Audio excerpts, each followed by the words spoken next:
Naam, ikiwa tarehe 30 mwezi wa 5 mwaka wa 2025.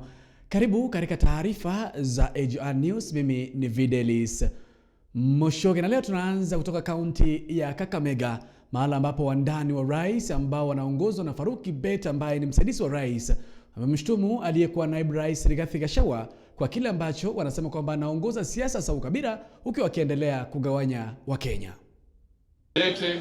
ili kufuguza mambo ya ukabila. Sasa wacha niwaletee mama kutoka kule. Nilisema hakuna mtu hata mahakama inaweza kusitisha bunge kufanya kazi yake.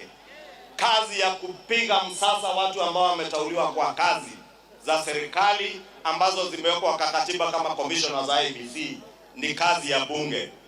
Siku ya Jumamosi tunamalizia hiyo kazi. Kesho aende asiende, wote Malaba ule mkabila wa Kenya mkubwa, tumwambie yeye nini?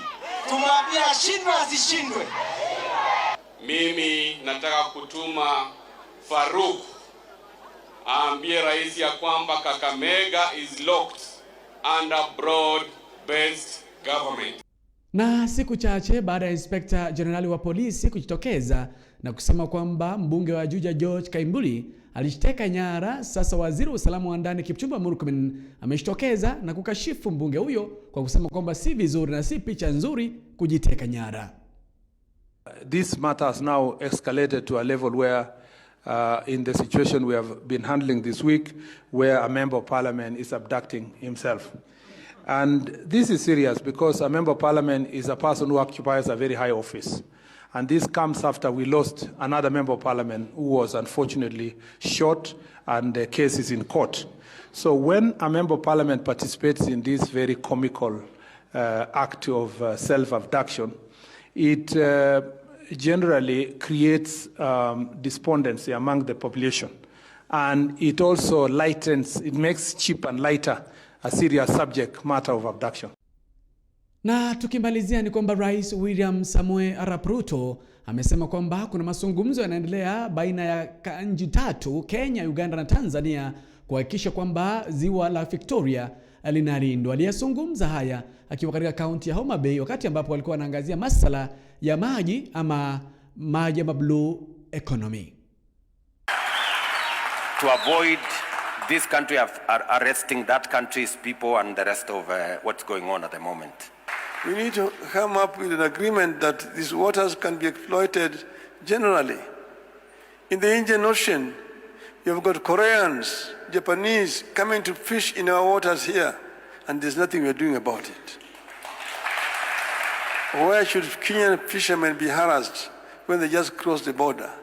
And before we officially launch it, there is currently a conversation that is going on between our three countries so that we can find a way of having a uniform license.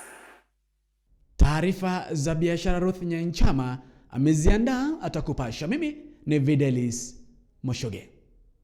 Hujambo mpendwa na karibu katika habari za biashara. Tukianza ni kwamba kampuni ya Malchoice imeagizwa kulipa ushuru wa milioni 681.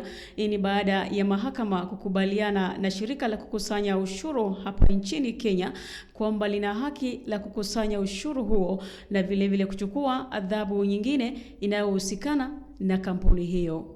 Na katika habari nyingine ni kwamba benki ya Equity imepeana notisi kuachisha kazi wafanyakazi 1200 ili kutoa uwazi katika uchunguzi unaoendelea katika benki hiyo kuhusiana na kufichua miamala ya kutiliwa shaka inayojumuisha baadhi ya wafanyakazi wa benki hiyo na akaunti za M-Pesa.